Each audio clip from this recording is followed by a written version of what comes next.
Why, hello and welcome everybody. Sorry, I couldn't help myself. What's up, guys? Fizz here, obviously. You guys can read. So this is the next character.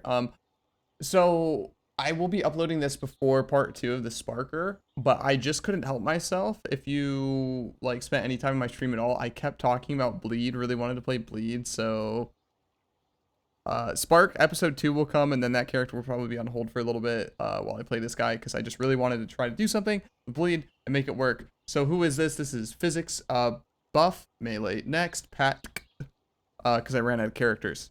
He's level 83. This is technically a little bit over a day in. I did like day 1, I like leveled this character to like Act 5. I didn't stream that day, so only played a little bit. And then like yesterday I like got him to maps, did some maps, and then I've kind of fiddled around today a little bit because I wasn't streaming. I was actually working on another video that's going to be coming out. That's more of a topical rant video. But I guess first off, I'll start. This is something I'm bad about, but I will try to start with a map showcase. Now this character, he's level 83. I guess we will do Dunes. I guess we can do Dunes. Just a random Dunes map. He's been bounced around everywhere from like T5s to T10s. He just nice reflect. Sure, whatever. We'll run a dead mod map. So I really wanted to try Bleed. I did Shield Crush and Spectral Shield Throw last Merry Fizmas League, funnily enough. So I wanted to do something different this time around. And I didn't really get my fill of Bleed last league simply because I kind of got distracted with that like bet with stream and doing the whole like EQ build, like the Slayer EQ build. So I ended up like dropping that character a lot sooner than I wanted to. I only got like 93 or whatever on that character, and then I just like was busy the rest of the league and ended up playing other stuff. And you know, by the time you go back to it, like over a week later, it's hard to get back. At least for me, it's hard to get back into a character after like spending that much time off of them. So I just kind of, you know, dropped the character there, and then that was kind of everything. So I wanted to play Bleed again. I've once again, the trend always with me is that I don't play things when they're strong. I don't pick them up until after they're like Omega nerfed, really. And then I'm sad that I didn't play when it's strong. So continuing the trend with that. I didn't play a whole lot of Bleed, especially during the heyday back like when Bleed got like first rework. You know, like Bleed Bow was like super meta, even in like hardcore SSF and stuff like that. I didn't play a whole lot then. I was actually like not playing a lot of PoE in general around that time. I was going super casual with the game. Like I'm talking like one build a league for like 2 or so leagues there where I just like really, you know, wasn't feeling the game too much. And obviously I wasn't making content or anything really around the game, so it didn't matter. I just didn't play the game if I didn't want to play the game. But I really started playing Bleed around the time like Lacerate became pretty strong. And I didn't really, I don't know. So like for those of you who don't know, I didn't really, it's probably not a good showcase since I have a Spell Echo Shrine. It's kind of unethical, isn't it? But I didn't really play much Melee like at all. Throughout the entire time that I've played PoE, I was never a Melee guy. It just didn't seem appealing to me. I was like, the skills, like, they just don't look as, like, visually appealing as spells do, so I don't want to play it. And then, like, my first, like, true Melee experience that I really sat down and, like, forced myself to play Melee was, like, something like Lacerate, and then, like, Impaler was one of my first, like, real big stints with Melee, and that was, that is probably like my favorite build to date, because it had like a lot of mechanical depth in terms of like how you played it, and it was a very satisfying to play. Still really sad about that. I wish I just wish they nerfed the numbers on that instead of just completely killing the interaction, but GGG does as they do. So that was a T10 Dunes map. Again, characters level, well, 84 now actually. So this is a Lacerate / EQ character. What does that mean? Well, basically, I couldn't decide if I wanted to do Lacerate or if I wanted to do EQ. And during that day I wasn't streaming. I sat down for like 4 to 5 hours and I was POBing a bunch of random shit. I saw one guy on the ladder, he did like Bloodthirst, Low Life, EQ Bleed, and I was like, maybe I'll try that. And then I was like messing around with like petrified blood and all sorts of crazy stuff. And I was trying to find something that would look really at least decent on paper. And I was having a lot of trouble finding it. So basically, I had to come to terms with the fact that regardless of what I played, it just straight up, bar none, is not, I cannot, no matter what I do, get it to be on the same level as Shield Crush. As you can know, or as you can probably see from the skill, it's actually like very, very similar to Shield Crush in the way that it plays, right? So like Shield Crush, if you don't know, has like the 2 AoEs, they overlap in the middle, and you get 2 hits for the price of 1. It's the exact same thing with Lacerate, except it's 2 individual slashes. So what you really get there is Shield Crush will end up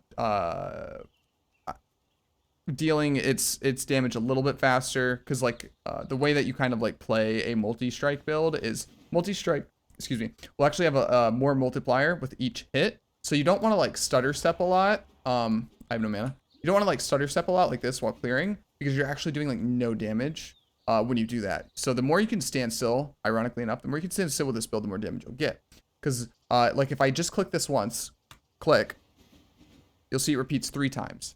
Well, each repetition of the skill will give it more damage multiplier, all the way up with the final repeat dealing 44% more damage. So basically the idea of the build is getting enough attack speed to hit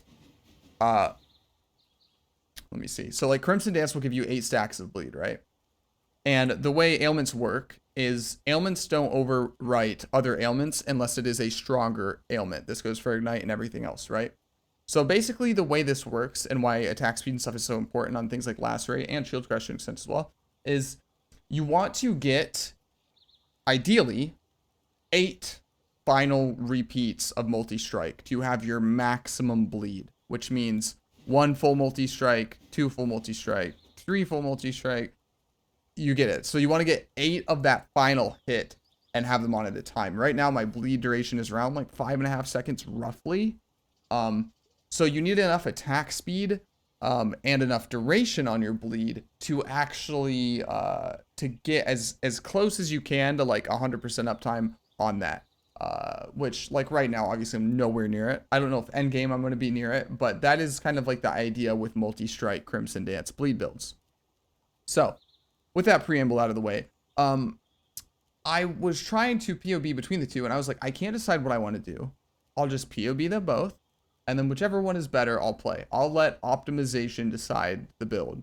Well, funnily enough, after POBing both of them, there was less than a 1% damage difference in my POBs between the two skills. They are functionally identical. So what it really comes down to is, this is on paper. Okay, this is on paper. The damage is the same. In practice, I highly doubt they are 1% different because of how mechanically different they function. But ultimately, it's like, pick your flavor. If you cared about being the most optimal, you would just play Shield Crush. Or maybe even Spectral Shield Throw. And so this is like a for fun build anyway. So yeah, with all that out of the way, that's why there is an EQ included in this. I have swapped back and forth. As you can see right now, the reason I'm mostly running Lacerate is simply because I have a Triumphant Linelar here. It was hard enough getting 5 reds on this. If I were going to play EQ, I would need 6 reds. So Lacerate is just there right now because that's what the links are giving me right now. So if you want like a real quick and dirty TLDR in terms of like how they're gonna play, Lacerate will be more comfortable for like single target, and EQ will most likely feel a lot more comfortable for clearing, simply because with EQ, when you're doing bleed EQ, Vol EQ becomes really good. You just pop it down and run and bleed explosions everywhere, and you don't have to stop. So it can feel a lot more comfortable for clearing. Though keep in mind that we don't use Fist of War anymore. So like your AoE, you have no Fist of War and no Seismic Cry. So your AoEs are pretty tiny on base Earthquake. So a lot of that quality of life mostly comes from just being able to throw it down, 1 tap, whole pack explodes, throw it down, 1 tap, whole pack explodes. And then Vol Earthquake is actually, it has like incredibly high uptime. It's active for a decent amount of time, and the cooldown on it is basically non-existent with a very low soul cost. So, you know, like half the map at least, you're going to have a volley queue up just running through, and you don't have to stop for anything. Everything just pops. If a rare pops up, you just dead, and it's very smooth to clear with. And then Lacerate, I've found to just be more comfortable for bossing in single target, because Crimson Dance is a little bit awkward when it comes to Earthquake. The same idea that I just explained with the multi-strike for the, you know, the high amount of damage that you would want on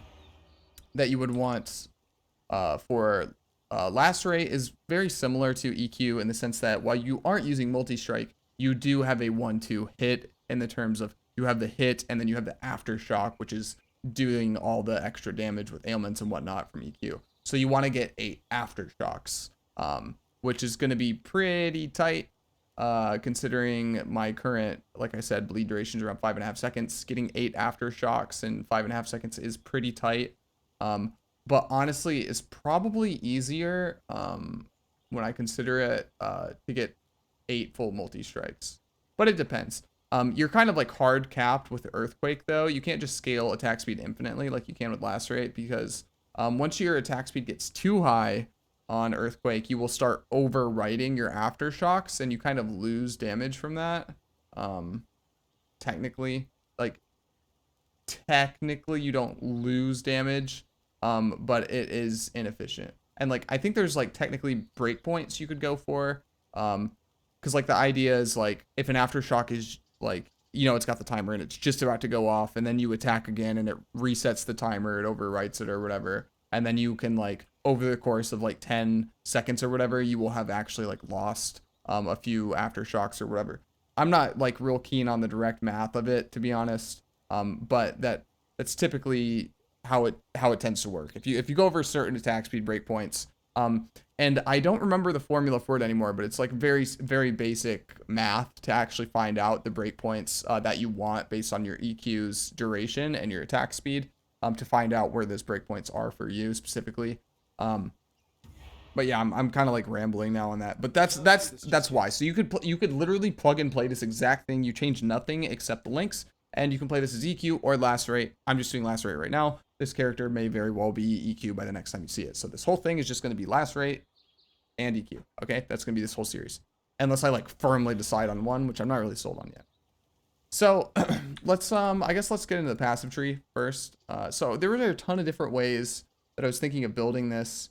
If you guys are really wondering the key differences between like something like Lacerate or EQ and Shield Crush or SST, is that with Shield Crush and SST, you are scaling generic percent physical damage, whereas with a traditional attack bleed build like EK or EQ rather, EK, still on my mind, with EQ or Lacerate, for example, you're scaling more weapon damage modifiers. So a lot of axe nodes being taken on the tree. Now, if you were playing something like Shield Crush, you'd probably go up here and you'd grab Relentless and Veteran Soldier, which gives percent fizz damage and fizz dot multi. There's a lot more things you can grab just for like generic physical damage. Good examples are like Defiance is attack skill damage. Another one over here, Aggressive Bastion, physical attack damage while holding a shield. Like these very generic ones. Another good example over here is Vanquisher, percent increased fizz. So you're scaling a lot of stuff like that, which is also why with like the shield skills, they tend to use Corrupting Fever as well, because they have so many things scaling just generic physical damage that Corrupting Fever can hit very respectable amounts of DPS as well. Typically, on like an HCSSF character, you're looking at somewhere between like 100 to 150k DPS on Corrupting Fever, assuming no cluster jewels. I would say like spitballing a number, which is nothing to sneeze at. That's a lot of extra dot damage. We don't have that luxury on this because we don't scale generic fizz damage. We have a bunch of axe nodes and stuff like that taken. So if you're wondering why no Corrupting Fever, now you know. I know someone inevitably is going to say something about Corrupting Fever in the comments. Anyway, I'm just going to link this timestamp to them. But basically, trying to fit in everything I wanted to was kind of hard. And I guess first, I'll go over the Ascendancies. So the Ascendancy order, typical bleed fashion, right? We go Blood in the Eyes down to Gratuitous Violence and Cruel Lab. And then I went straight for Arena Challenger. And then Uber Lab, when I was ready to cap Spell Block, I grabbed Pain Forge. Now, Arena Challenger versus Outmatch and Outlast. Let's compare these two ascendancies, right? So with Arena Challenger, you get 2% more attack or movement speed per Challenger charge. And effectively, it lists how to get them, right? With a maximum of 10. So at 10 stacks, you have 20% more attack speed and 20% more movement speed, okay? Now, if we compare that to Outmatch and Outlast, with Outmatch and Outlast, we have a 25% chance to gain a Frenzy Charge on kill with main hand, 25% chance to gain an Endurance Charge on kill with offhand, and then 10% more physical damage while at maximum Frenzy Charges, and 10% reduced physical damage taken while at maximum Endurance Charge. Well, when you really break down this Ascendancy node, I don't think it's at all worth taking. And why is that? Well, simply because 25% chance to gain a Frenzy Charge on kill with main hand. We already get that from Blood Rage for free. We're not killing with our offhand because we're not using a shield or anything, like a shield skill rather. And we already get Endurance Charges for free from one, blocking due to a node on the tree, which I will show you in a minute, and also from Enduring Cry. So we don't benefit from those at all. And then 10% more fizz damage while at maximum Frenzy Charges is nice. Though when I need it is on bosses, and on this build, getting permanent Frenzy Charge uptime on single target bosses is going to be very hard. Keep in mind it says maximum Frenzy Charges, by the way, so you can't like skate by getting, you know, like a one Frenzy Charge every 15 seconds from, you know, like the Searing Axe Target implicit on your chest piece, and then just have 10% more fizz damage for like 15 seconds every whatever. Or 10 seconds every 15 seconds. Doesn't work like that. It needs to be maximum Frenzy Charges. So 10% reduced physical damage taken while at maximum Endurance Charges is actually not that useful either. Because while currently my character is not super tanky, I have 13, again, completely unbuffed, but 13.2k armor and 9.8k evasion. I am, though, going to be taking Iron Reflexes, simply because I can take Iron Reflexes and then grab Unwavering Stance and then be stun immune. So I will be doing that at some point, and according to PoE, it is a EHP increase. So like we are going to have giga armor. Okay, we're gonna have so much armor that, like, realistically, do I need the extra fizz damage, the reduced fizz damage taken? Probably not, because we're also running Endurance Charges as well. And we're getting, you know, just percentage-based fizz damage reduction from that as well. So realistically, all that this gains is it gives me a really hard problem to solve in terms of getting max Frenzy Charges on bosses. And that's pretty much it. It doesn't give me anything else outside of that. Not really. So now we compare that to Arena Challenger. So it's 10%, basically 10% more damage with, you know, a huge caveat that I have to like solve a hard problem. And that will be gear intensive, by the way, versus 20% more attack and movement speed at all times. Well, it's like I said before, with multi-strike, we want to hit 8 finished multi-strikes in the span of 5.5 seconds currently. Now that takes a lot of attack speed, especially without frenzy charges and everything. This is my current attack speed. However, there is a, you know, a caveat. Blood Rage up, now we attack a little bit faster.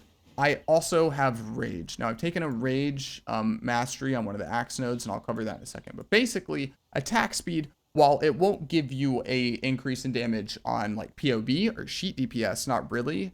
Like you will technically attack more, and your actual attacks do deal damage, so it will be like a minuscule damage increase, but it's not anywhere near 10% more damage, right? However, in practice, you are able to get much more finished multi-strike attacks off, which is not going to show up on paper because POB is always assuming maximum, you know, ideal circumstances.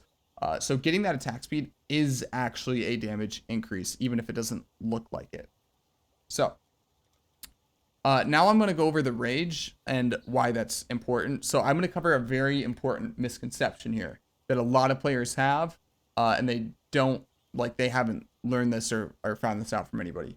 So just in the way that spell damage does not increase the damage of Ignite, attack damage does not increase the damage of Bleed. Now, to give you guys an example, attack skills deal increased damage will give us damage. Okay, the wording here is very specific. Now, something else like 25% increased physical damage with axes. This will give us damage. Axe attacks deal 25% increased damage with ailments, right? We're not actually double dipping here, right? It's 25%. So this is giving us damage. However, a node such as Command of Steel, 30% increased attack damage while holding a shield, will not give us any bleed damage. It is a 1-to-1, because I've fought people on my stream about this, because they were telling me that I'm wrong, and I'm 100% not wrong. This is how it works. You can POB it if you don't believe me. It's like literally a 1-to-1 spell damage with Ignite, attack damage with bleed. It works the exact same way. Attack damage will not increase the damage or the effect of your amulets. So this, if you were to grab this node, it would only give you a little bit of damage to the actual hit of Lacerate and not the bleed portion of it. So do not get roped into taking attack damage nodes or things of that nature while playing a bleed build. A really good example of this is like, don't use close combat support if you're playing EQ bleed, because that's going to give you attack damage and it's not going to increase the damage of your bleeds, which is a shame because close combat support is a really good support gem. Anyway, with that in mind, let's go over the passive tree now. So basically pathing down through the attack speed side of the tree. Like I said, we love attack speed. Going down through here. When I was leveling, I actually just kind of beelined it for a rampart, simply because while leveling, I'm leveling in my, like my group HCSSF private league. And if you want to know more about that, you can head over to the Twitch channel and like type in these commands into the Twitch chat, or you can go watch the YouTube video about it on the channel. I'll link that down in the description. If you want to play, feel free to sign up. TLDR, group HCSSF. You share everything. Trading is strictly banned. Only sharing. Sharing is caring. And a bunch of meta skills are banned. That means no exceptions, which means I can't level with Spectral Helix. So what did I do? Well, I rushed, since I'm not leveling with Spectral Helix, I can actually get Fortify really fast. And rushing this node, if you're leveling with a melee skill, is really good. Because not only do you get Fortify in Act 2, or the end of Act 1, but you also get tons of damage. Like, look at this, 40% increased damage, 16% increased damage, 14% increased damage. So these two right here, this is 30%, plus another 40, it's 70% increased damage while fortified, which with the mastery, you will be fortified all the time. Very, very, very efficient damage nodes early on if you're leveling with a pure melee skill. So I played like a mixture of Sunder and Lacerate early on. Sunder feels so good to level with early on, especially if you're leveling with like leveling uniques. It's just you throw it out, it's just boom, boom, boom, boom, and it will just wipe out everything with Herald of Ash and everything. But I rushed Rampart. After that, I did grab Golem's Blood, and then I worked my way over. I did grab Bloodletting on the way. And then I rushed Soul of Steel with the Armor Mastery for Determination. So by the time I'm level 24 or 25, I can immediately start running Determination, also with Vitality and Herald of Ash. Path down from there, and then worked my way up, and then just grabbed things as needed, grabbed some axe nodes, eventually getting Resolute Technique around the time of Act 4, Act 5, and then just take things as you need. Whenever you swap to one-handers, grabbing Defiance, things like that. So overall, the tree is very simple. It's very cookie cutter. This is very, very similar to like any Bleed Glad or even a lot of axe-based melee builds that you will have seen for the past countless leagues now, really. The difference being like if you're playing like Spectral Helix or something, you would path, from here and grab Wrecking Ball and maybe Bastion Breaker if you weren't going to anoint it, stuff like that. But for the most part, this is very basic. One deviation I did make from like the tried and true is that I actually went up for Constitution instead, simply because it saves me a point. If I don't go up for Constitution, I would have to use a 2-pointer jewel socket here. That is to say, going for Constitution instead of Devotion or something like that. Or even I did, in the original POB, I took Tireless, but I think I can get away without using Tireless. Obviously, that hasn't happened yet. I'm still using an Eternal Enduring Mana Flask. simply because I don't have Elrond crafts on everything I need to have Elrond crafts on. But I think endgame I should have enough mana leech with double Elrond craft to not have to worry about it. Which is why I need the jewel socket, because again, with shield crush you would be using life tap, which is, you know, very beneficial because it also gives you access 100% uptime to corrupting fever, which we do not have on this build because we don't use life tap. Because we don't use life tap, we do need to worry about mana leech, unfortunately. And with, you know, however it's, you know, however long it's been in the meta, at least in HCSSF, anytime you're playing melee build, you get a Viridian Jewel, you hit it with alteration, so you get mana leech. This is what you want to do. As soon as you can get a mana leech jewel slotted in, it'll make your life a lot better, a lot more comfortable to play. So I haven't gotten like the end game thing yet. This is literally what I got like Act 5 or something, and I've just been using it the whole time until I sort out other things, and then I'll work on getting a better jewel. But yeah, so because of that, this saves me 1 passive point, because if I were to go for devotion, I would need to take a 2-pointer here. Other than that, it's a very cookie cutter. I haven't yet grabbed corrupting blood immunity. I haven't yet grabbed 10% less damage taken from damage over time, which I may end up not taking that, even though that is like incredibly good on Glad, because Glad tends to have lower raw HP and relies a lot more on block and life on block and things like that to keep it alive. That means that they're very susceptible to degens, very similar to playing Petrified Blood or something. It is tankier for hits. You know, caveat, I'm not going to go into how Petrified Blood works. Tankier against hits, but you just get like absolutely destroyed by degens. Same kind of idea with Glad, same kind of idea with Champ as well. Very effective against hits, but damage over times tend to just wreck you. But as of right now, I am using Cruelty in the build. If I struggle hitting max Cruelty effect, then I will take this mastery for increased effective Cruelty. If I am still struggling, we're talking like endgame bosses at this point, to hit 40% Cruelty effect, or at least 35% Cruelty effect, then I will probably just drop Cruelty in lieu of a different support, potentially even dropping it for, potentially even dropping it for Fortify support or something, and then taking those passives from not needing to grab two Fortify wheels, and then throwing it, you know, into more damage somewhere to make up for that loss. But that's kind of like where I'm at right now with that.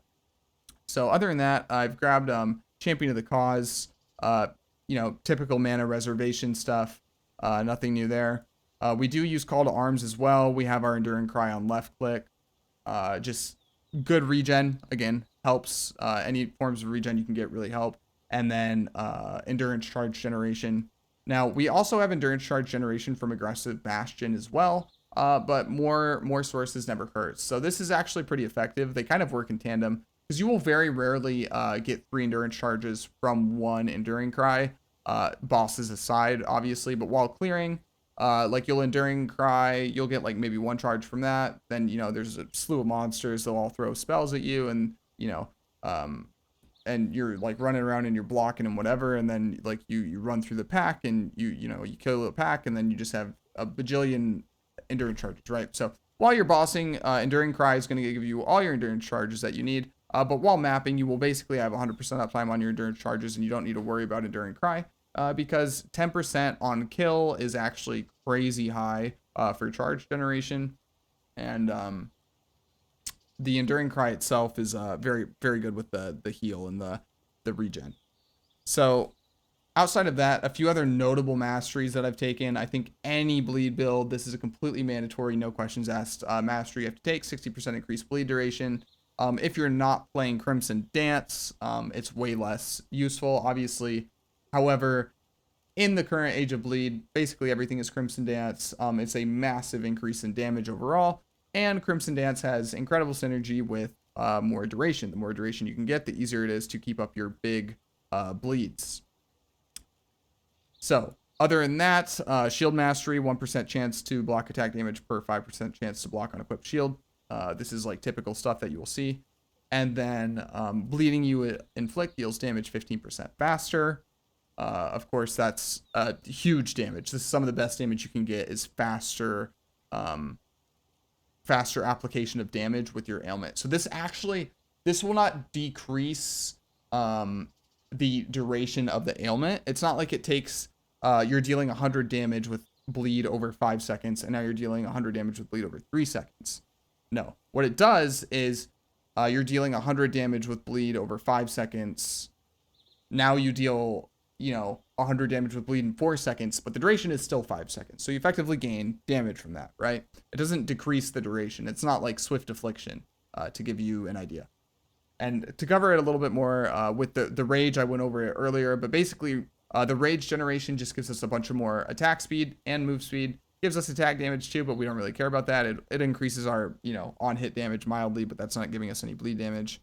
So it's just a lot more attack speed, helps a lot. Better clear, better single target, more full multi-strike hits, full multi-strike bleeds rather with Crimson Dance.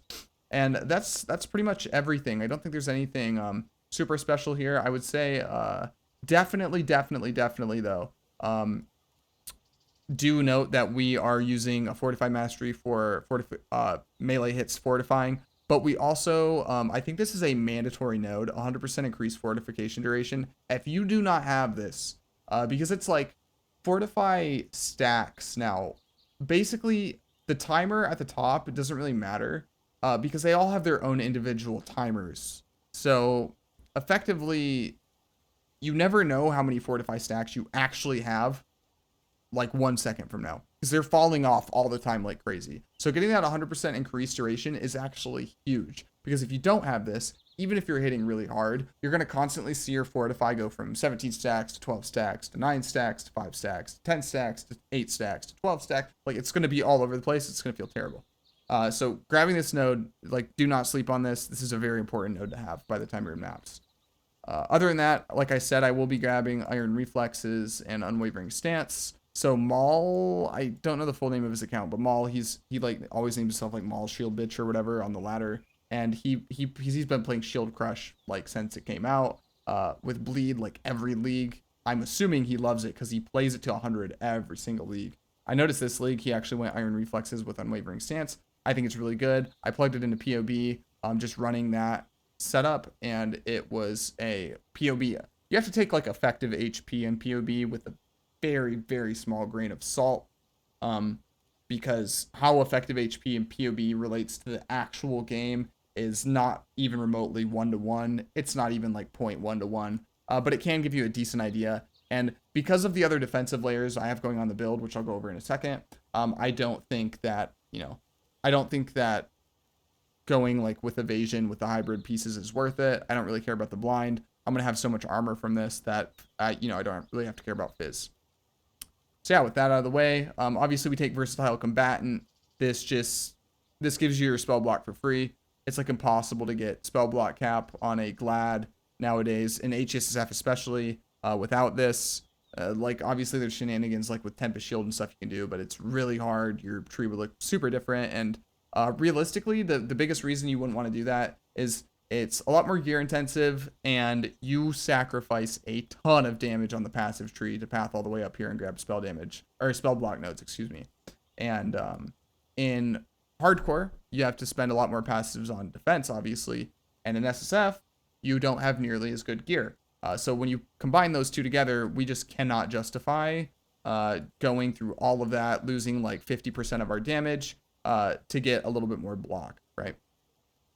So with all that out of the way, that was pretty long-winded, but I just wanted to try to explain all the mechanics in the build. I will try to wrap up the rest of this fairly quickly. So now we'll go into the gym links. So in our main setup, we're running Lacerate with Brutality, Cruelty, Multi-Strike, Chance to Bleed, and Melee Fizz.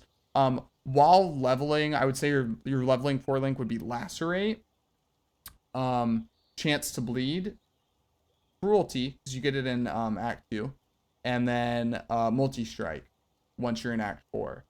If you get a 4-link before Act 4, assuming it's like a league start scenario, then I would probably just use Melee Fizz, because that's also Act 2, because Brutality is also locked behind Act 4 support gym. That's going to be your 4-link while leveling, and then just socket out Melee Fizz for Multi-Strike once you're there. Simply because Melee Fizz may be more damage than Cruelty, like on paper, but that 10% less attack speed while you're leveling and you don't have a lot of attack speed is going to feel terrible. So I would just go with Cruelty. Anyway, in the helmet we have Pride, linked with Divine Blessing and Life Tap. So this is the tech you see on everything. I really wish they didn't change Eternal Blessing, because I may make a video on that talking about why it's stupid. But it's a mild annoyance. You have to apply it like every 10 seconds or whatever while clearing. It is what it is. It's a Pride aura for free, basically. You just have to click a button every once in a while. Mildly annoying gameplay wise, but it is way too strong to not use. And then we have Grace in the last socket. Over in the shield we have cast when damage taken. I'm running a level 1 and level 10 setup, simply because I'm currently using a level 5 vulnerability with my cast when damage taken. So you guys know that normally I run like a 2-11 setup with my cast when damage taken. I just running a level 1 here so I can get as many casts of vulnerability as I can, especially because being block capped, man, I don't like get this procced often at all. Like, it's really only when I get chunked that I actually cast vulnerability on packs. So it is mildly annoying, but it saves me an active skill cast right now, so it's whatever. In the boots we have Shield Charge linked with faster attacks, Flame Dash and War Banner. These don't need to be linked. I did have originally, instead of War Banner here, I had a Life Tap. You can see it down here. But with my one Elrion craft that I have right now, and it's not even a max one, it only cost me 5 mana. Once I have a double Elrion craft set up, Flame Dash and Shield Charge will cost literally nothing, so Life Tap would be a wasted socket. But if you need to throw it on while leveling to feel comfortable, or early maps, feel free to use Life Tap with it also. So my gloves, I'm running Reckoning, Life Gain on Hit, and Maim.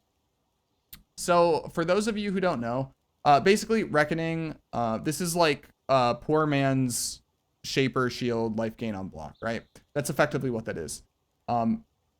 Reckoning, anytime you block, this skill will trigger. So basically 50% of the time that you get hit, because block cap 50%, you will trigger Reckoning, which is like a big, it's almost like Shield Charge, like how Shield Charge kind of has this. It's something very similar to that. It looks like kind of more like a Shield Crush animation, I guess, except instead of seeing the 3 shields go out, it's just one big shield in the middle. So you'll send out like a big column, like a big line in front of you, like a big shield animation, and it will hit a bunch of stuff. For every individual thing that it hits, currently still leveling this up because I just threw it in.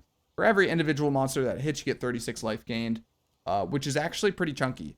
Because if you think about it, if I had a Shaper Shield right now, 5% life gain on block, I'd be recovering, what is that, like 200 whatever life anytime I block. If this hits 10 mobs, which is not at all unrealistic, right? I'm at gym level 16, by the way. At gym level 16 with no quality, I'm recovering 360 life. The only time that this is like just objectively really bad relative to a Shaper Shield is obviously bossing in single target, right? If there's only one thing in the arena, every time you block, you're only getting like 50 life back. With a full 20 life gain on hit, it might be like 60 something. Because I think that it's like 40, it's like somewhere between 45 and 50 life, I think, at gym level 20. Somewhere around there, it might even be like 44. And then you get, as you can see, you also get an additional 10 life on block when it's fully qualityed. So in that, it just like completely pales in comparison. It's not even close. But this is very good while mapping. It gives you a lot of sustain, a lot of health whenever you block. And then Maim. So this is really good for single target, obviously. You block a lot, even while bossing, obviously. So anytime you block, you will proc Reckoning, and it will maim them. So the Ascendancy, what is it called? Blood in the Eyes or something? Yeah, so Blood in the Eyes. Enemies maimed by you take it 10% increased physical damage. Okay. Now, Maim, enemies maimed by supported skills take 10% increased physical damage. These effects actually stack. That's why back in the day you would see a lot of people running Flesh and Stone with Maim. It's the same idea, except this one doesn't cost us any mana reservation to run. It is obviously a little bit more situational, since it's not just an aura around us that's always active. However, I will always have it when I need it. Anytime a target is living long enough to attack me, So like any single target situation ever, or any bossing situation ever, they will be hit by this, and then they will be taking 20% increased physical damage, which is pretty good. This is a big damage boost. So very, very nice. Finally, in the axe, we're running Determination, Blood Rage, and Enduring Cry. Not a whole lot really going on here.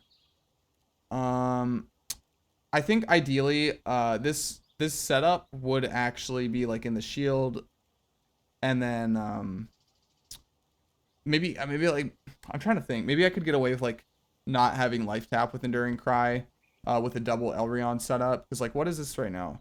It's 13 mana.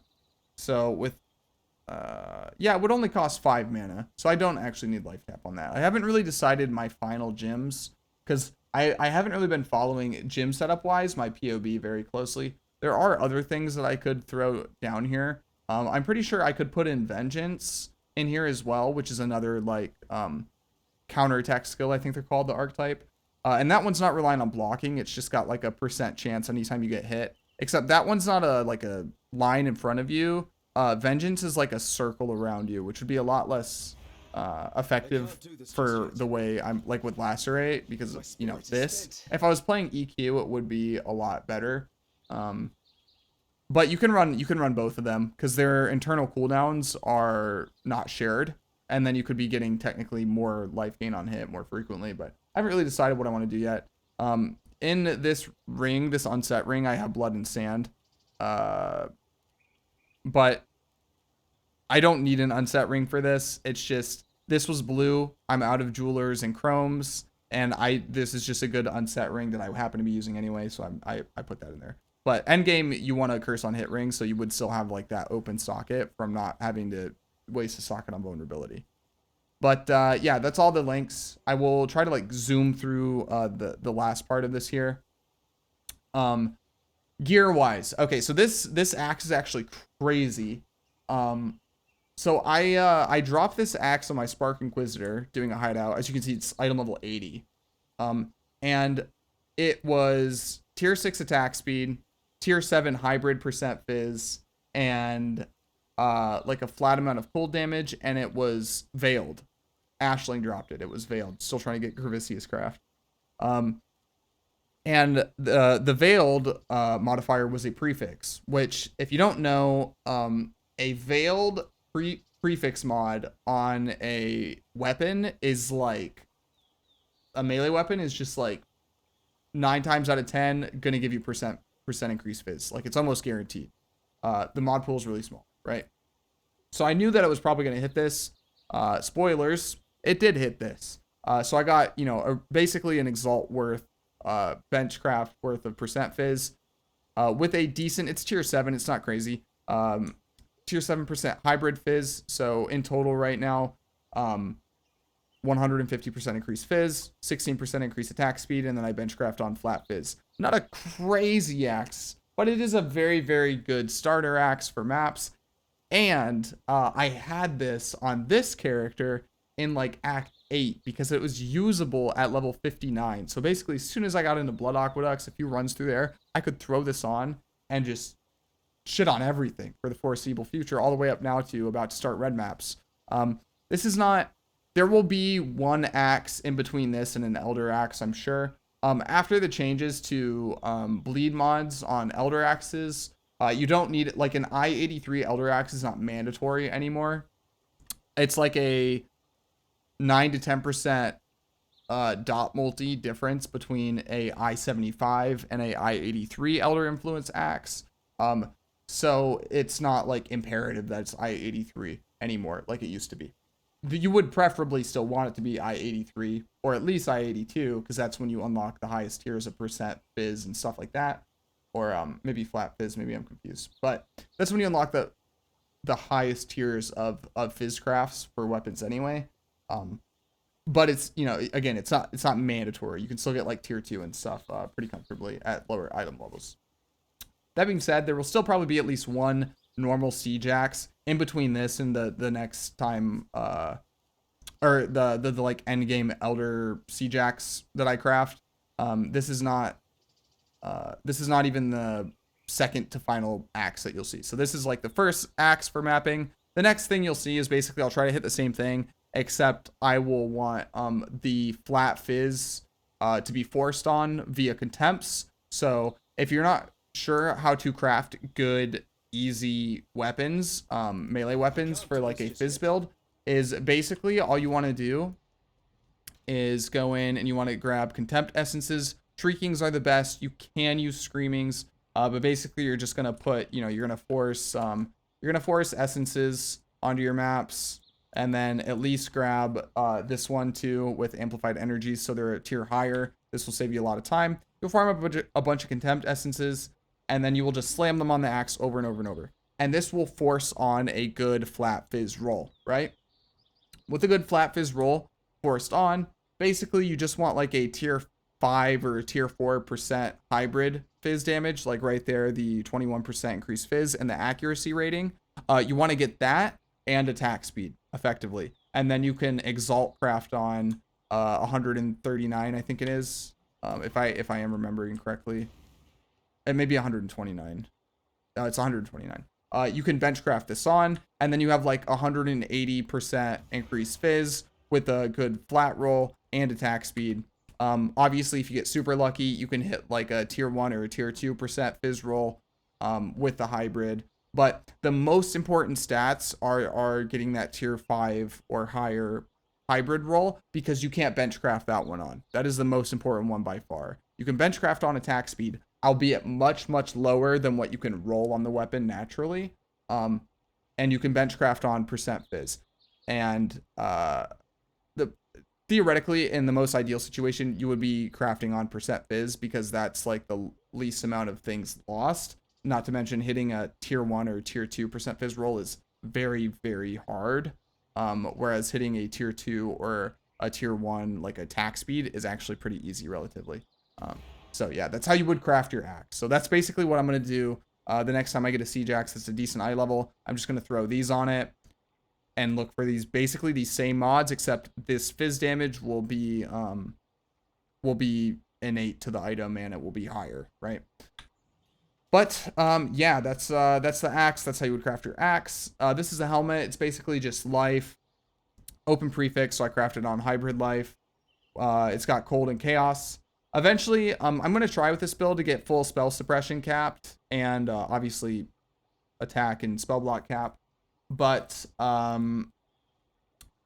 I saw that Mal, the guy I was talking about earlier, he actually did achieve it, but it's going to be really rough, because on this build, I'm going to want eventually to have a Shaper Shield, and it's going to be pain champ as fuck to craft, because I'm going to want a shield with a good life roll, at least I think it was like 8% chance to block, life gain on block, and spell suppression.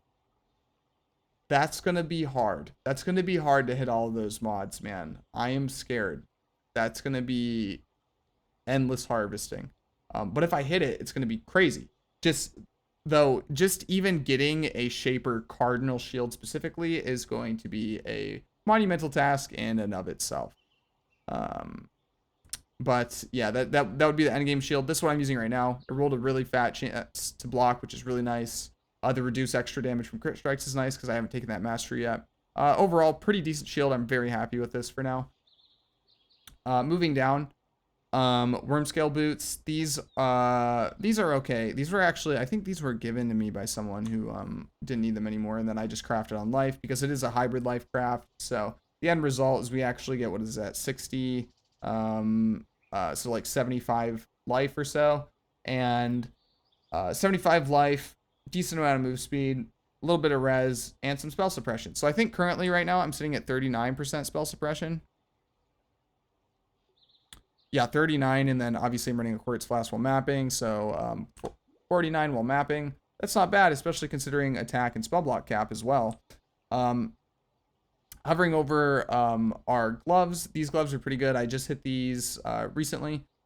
So cold res, really good roll on lightning res, and a good roll on just pure chaos res. Sadly didn't roll life. I actually did have a Eldritch Chaos Orb, or whatever the heck they're called, one of these things, and I threw it on there with a Exarch influence, which means it basically it's a reroll prefix to try to get life on or something else. I didn't hit the life, but I did get some flat fizz when I had dead mods on it before. So it did give me a 2.3% overall damage increase, if you're curious, for the build, but I was not able to hit the life. So I'm happy with this for now. I think endgame, basically what I would want to replace this with is basically the exact same thing, except with a good spell suppression roll, with the life being native, and then losing probably the colder lightning res, getting that somewhere else, and having the open suffix so I could craft on like percent increased damage while leeching, because that is a really, really strong mod in terms of how much damage you get for just an open suffix.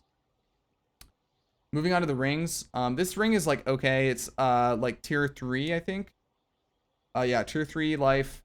A good healthy chunk of flat life regen per second. And then resistances with an open suffix. If I wasn't hurting so much on cold, or rather on chaos res right now, as you can see, I'm only at 26% with this. If I wasn't hurting so badly on res, I would be using the open prefix on this item for an Elrion craft to make mana more comfortable, and then I probably wouldn't need to use the Eternal. But right now, as you can see, resistances are pretty tight, so I have to run that. On the other ring, this ring's actually really sick. It is an unset, which means there's no real useful implicit there, but it is tier 1 life, tier 2 life, with 15% all res, 26% fire res, 7% damage recoup, and an open prefix for Elrion craft. The amulet slot, this is a really sick amulet, so I just picked this up randomly, and it was a trash random turquoise amulet. See, item level 71. And I was just throwing on random super random essences. I was like at the bottom of the barrel with my essences, and I was like, fuck, I really don't want to use my contempts, but I need a decent amulet. My amulet sucks. So I hit it. I spent about 10 or 11 contempts, and then I managed to hit this. Flat damage to attacks, which is nice. Tier 2 life, 32 fire res, and a decent, it's only tier 4, but it's, you know, it's dot multi, which is really nice to have. It also has an open prefix and an open suffix, but again, I'm tight on resistances, so there it is. I needed to craft on another chaos res. Worth noting that my Annoint Sanctuary, again, this is like very staple cookie cutter how to cap your spell block on Glads. Nowadays, you anoint this on every Glad build ever, really. At least in HCSSF you do. And then in the belt, this is the weakest slot I have right now. It is a mediocre amount of life. The big reason I'm using it is the resistances. It's a fat chunk of cold and lightning res, which is what I'm really weak on right now. I have a lot of fire and not a lot of cold or lightning, and a little bit of chaos res. Unfortunately, no open suffix because it is triple res right there, as you can see. But an open prefix, so I crafted on armor and evasion because I didn't really have anything else to put there. So this is definitely, I think, the weakest slot that I have equipped right now by a very large margin. This is definitely something I'm looking to replace ASAP. Moving up, so this was a little bit hard. This is why I said the Spark character might get put on hold a little bit, because it's hard to progress both of them because they're kind of at the same point. So upgrades for one are basically upgrades for the other, and I had to make a choice. I had actually already rolled this chess piece with 2 white sockets, 2 blue sockets, 1 green and 1 red, which was perfect for my Spark Inquisitor. I had everything laid out, and I was just farming Gravicius craft so I could put the Gravicius craft on this so I didn't lose like 1500 HP when I equipped it. And this would have spell suppression cap the Inquisitor. But I made the decision last night. I was like, I'm rolling over it. I'm rolling over my hard work to get the colors. I can recolor it again if I decide I want to put it back on the Inquisitor. But yeah, this isn't anything crazy. It's a decent hit. It's only eye level 74. But basically, we got tier 3 life, so 103 life. With a little bit of lightning res on it, but it does have spell suppression as well, and obviously it's a 6-link. If you're wondering why I have the armor evasion flat life roll, it's simply because I don't have the chaos right now to craft on percent life, the percent life, percent mana roll. I do have the craft, I just don't have the chaos orb for it right now. But once I get that, I'm going to put percent life on this, and then I'll be standing right now, I'd be well over 5k from that. Assuming it doesn't bottom roll and I actually get my 8%. But yeah, This is really solid. Something I definitely need to do is start getting the Eldritch influences, like on the gloves. I want spell suppression and crap, I can't remember what else. I haven't decided for some of them. On the boots, it's an absolute given. I think you want faster damage from bleeds, and then I think I'll probably just go like chaos res to get a little bit chaos res there. Chest piece, probably gonna end up going with vulnerability effect, and then like, man, I had all this planned out last night. I think I wrote down notes in my POB, but I can't remember. Either way, it's not that important. You guys will see it in the next build diary update, but real quick and dirty, I guess, the flasks, typical things you always see from me, they're all quality. I'm running a CB Immune Instant Recovery Seething Divine Life Flask. I am running a Quartz Flask. If you guys don't know, charge gain on hit is like the best prefix you can get on your utility flask. It's super OP.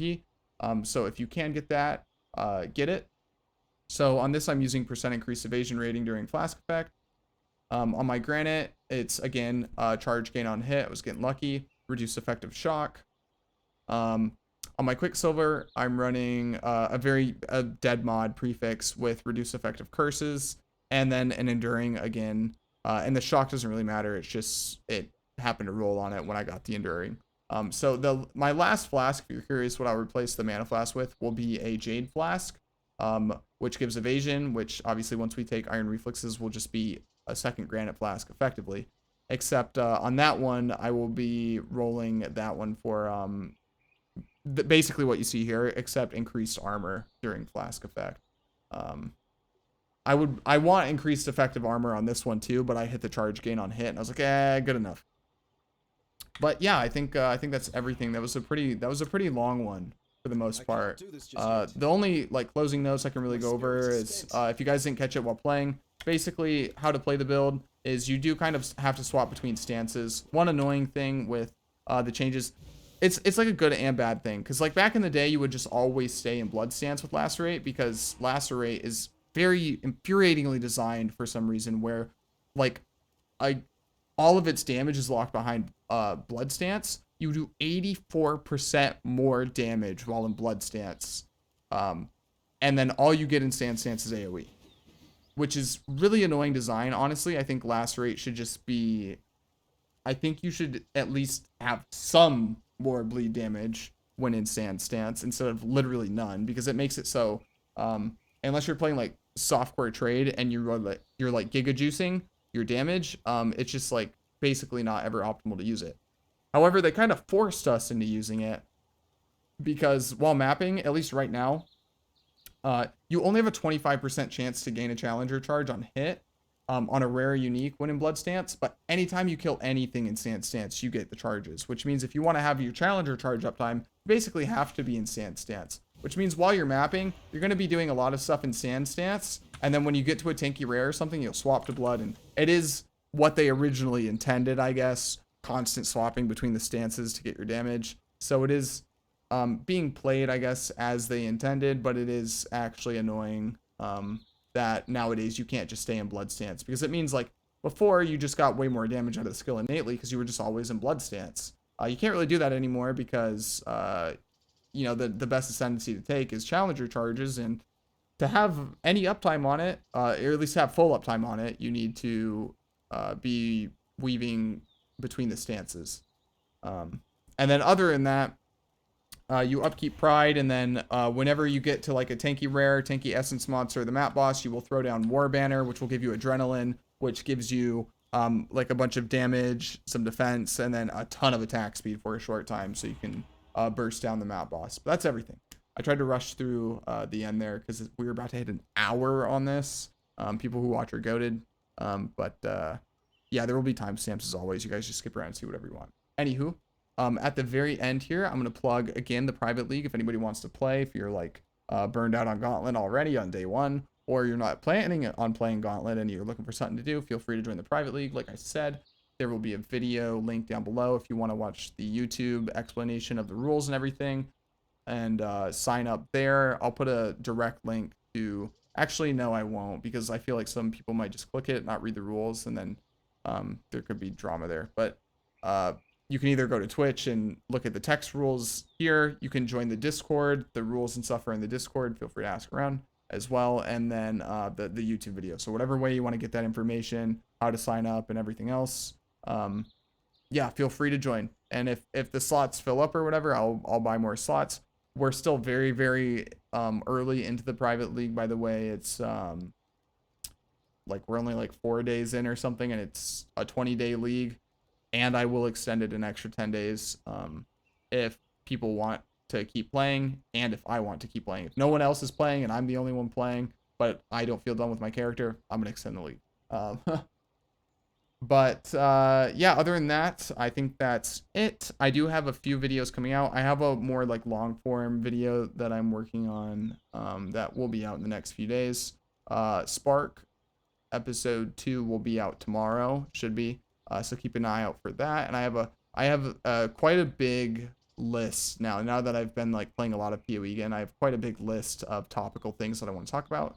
So if you guys are into that, keep an eye out for that. And friendly reminder that you can catch me live over on Twitch daily at twitch.tv/physics. Links as everything, or as always, will be in the description down below, as well as the link to the Discord and everything else. But yeah, if you guys enjoyed the video, leave me a thumbs up. I appreciate it. It helps the algorithm. If you think I can do better or there's something you didn't like, feel free to give me a thumbs down and tell me that constructive criticism in the comments. And if you are enjoying the content that I'm putting out regularly, maybe consider subscribing. I appreciate it, and it does show support for me. So yeah, I think that's everything. Have a good one, guys, and I'll see you in the next video. Bye.